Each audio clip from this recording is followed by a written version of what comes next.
When it comes to funding a live Forex trading account, there really isn't a magic number of the amount of capital that you require to begin trading live. You're better off mustering whatever capital you can together and begin to trade live, learn the experience of how it feels to trade and manage live money, and then eventually increase the amount of capital that you're able to trade with.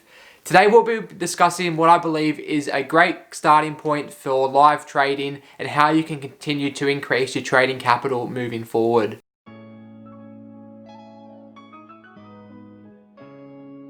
What is going on, guys? It's Thomas here, and today we'll be discussing how much money you need to start trading a live Forex account. Now, like I said earlier, there really isn't a magic number of the amount of capital that you do require to begin live trading. In my opinion, just start. Muster up whatever you can together, whether it's $50 or $500 or $50,000. You're better off learning the experience of how it feels to actually trade live money. Now, live trading is a completely different ball game to what it is when you're paper trading. When you're trading a demo account and you're not trading with real money, you tend to take more risks because there isn't that emotional control and that emotional feeling when you are taking trades. And when you begin to trade live, at the beginning there is going to be that emotional feeling as you do see your wins, and obviously on the other side when you do start to lose live money as well. And in my opinion, if you've only got $50 to start trading with that amount of money.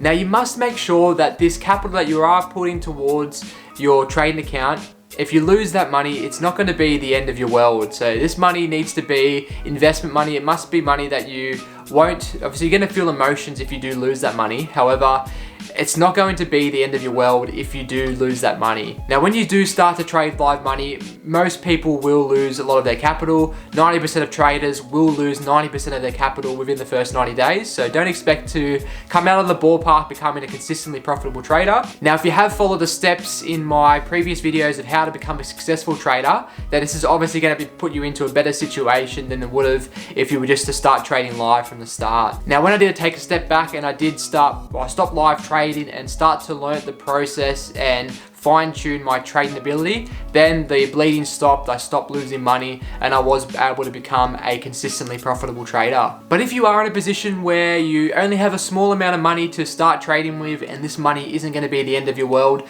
then I would just highly recommend just jumping on board and starting the trade with whatever capital you can bring together. When you do start trading live, you're going to learn a lot more than when you were paper trading, so I would highly recommend funding an account when you are up to the step and you do feel comfortable putting your own money on the line. So if I was to recommend a number of the amount of capital required to start trading, a $10,000 account is a good starting point in my opinion. This is where I started.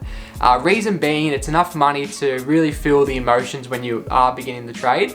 And this is the most important point of trading Forex, is to understand and control your emotions. So when you are making and losing money, it's going to have an effect on your emotions. And this amount of money, in my opinion, with the typical risk tolerance that I would recommend at 2% for most traders, this is going to be enough what I call hurt money to be able to have an effect on your emotions. And the reason you do want it to have an effect on your emotions to begin with is you do need to continue to understand how to control your emotions when you are winning trades and you're on a run, or on the other end when you're losing trades and in a drawdown. It's not a good feeling when you see your account slowly decrease due to drawdown, and there are going to be a lot of negative emotions which come with this, but at the end of the day, this is a part of trading. So these are the emotions which you need to overcome and become somewhat of a computer when it does come to trading, because you really don't want to be affected by your emotions in your trading options and systems. Your trading system should not be affected by your emotions. This should be completely separated, because at the end of the day, a good trade is any trade which is following the rules of your system. And when you are trading an account of this amount, you are going to put a lot more caution into your trade. You're going to be quadruple checking every trade that you're in to make sure that it is following your rules. In my opinion, when you have got this amount of capital on the line and you have got a funded trading account to this much, every trade is going to be more cautionary. You are going to make sure that you are following the rules, and that way you aren't just losing money for the sake of losing money. You don't want to be burning away money and burning through your capital. You want to ensure that the trades that you're involved in from the start are what's called good trades. Now, good trades are outlined in Mike Bellafiore's book, One Good Trade. And it's basically a trade which follows your trading rules. So any good trade, whether it's a winner or a loser, is a trade which you can say, yes, this did follow all the rules that I've outlined in my trading plan. And that's the whole goal of trading. You want to make sure that you're getting yourself involved in good opportunities, in opportunities which have the risk and reward in your favor, and which are good trades that do follow the plan and do follow the systems that you are coming and outlined to trade. So what I recommend is that during those 6 to 12 months of you on your start of your trading journey, when you're learning to test, you're testing, you're making your system up, you're writing your trading plan out, you're demo trading, this is the time which you should spend putting money into a savings account which you can use towards your trading portfolio and your trading account. So spend this time saving a little bit every week, just make it an automated system that goes into a particular account or directly into the brokerage which you'll be using, and that way you can use this time to save up the capital required for your trading account. Then when it comes to live trading, when you are at that level and you have spent that time back testing and tweaking your system, you have got that capital set away that you've saved up during those 12 months prior when you're learning to trade. Now, when you first begin to live trade and you have set a sum of money aside, I typically would recommend only putting 50% of that in at the start. That way you can slowly ease yourself into feeling how it feels to trade and manage live money. So start with only 50% of the account amount that you'll be looking to trade. And once you feel comfortable, you can slowly add a little bit and a little bit more capital into that account.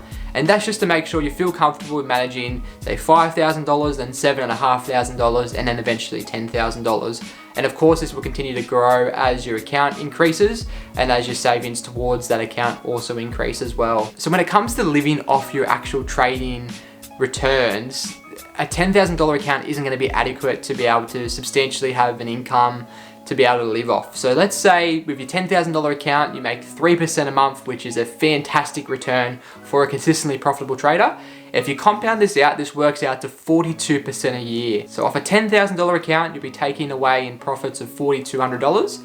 And obviously you want to make sure that your trading account is increasing, and you want to put a proportion of your trading wins back towards increasing your trading account. So let's say you pull out 50% of what you're making on that account. That means you'll be taking away $2,100 off a $10,000 account. Now this definitely isn't enough money to be living off. And if we times this by 10 up to a $100,000 account, you're still only taking 21 grand home, which is less than the average wage.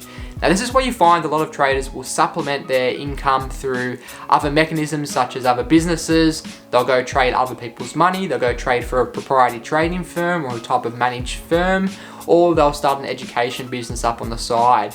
And that way they can supplement their trading income with another stream of income as well. So just like any skill, it's important to make sure that you leverage your skills and your abilities and be able to find other income streams when it does come to live trading. And then obviously you'll get to a point where you're able to live off your trading account and grow a trading fund that's big enough to be able to create profits which you can eventually live off. Now, if you can't afford to fund a trading account to this amount, I completely understand. Obviously, it is a large amount of money to put towards a trading account, but like I said, the experience of actually trading live money definitely outweighs the amount of capital in your account. So if you can only start with $50, just start with $50. It's more important to understand what it feels like to trade with your own capital. So like I said earlier, just start with whatever you can and then just make a savings plan to put a little bit of capital away from your wage every week into your trading account, and that way it can continue to grow and you can continue to increase your account size and your trading size as well. Now, whether you're trading $50 or $50,000, you need to make sure that the amount of risk that you're taking on is the same. If you're trading a small account, you don't want to go over leveraging yourself and blowing small accounts. Make sure you stick to the exact same amount of risk. So if you're only trading 2% on $50, make sure you're only trading 2% of $50. If you're trading 2% of $50,000, just stick to the 2%. This is your maximum risk, and you need to make sure you're staying within the rules of your trading plan, and that is not dependent on the amount of capital in your trading account. So that's it, guys. Thank you so much for tuning in. Like I said, there really isn't a magic number when it comes to funding a live trading account. Just go out there, understand what it feels like to trade with your own capital, and in the great words of Shia LaBeouf, just do it. Do it! Just do it! If you did enjoy the video, please feel free to subscribe. Make sure you like and comment below any questions that you have. Thank you so much for tuning in. I really do look forward to seeing you next time.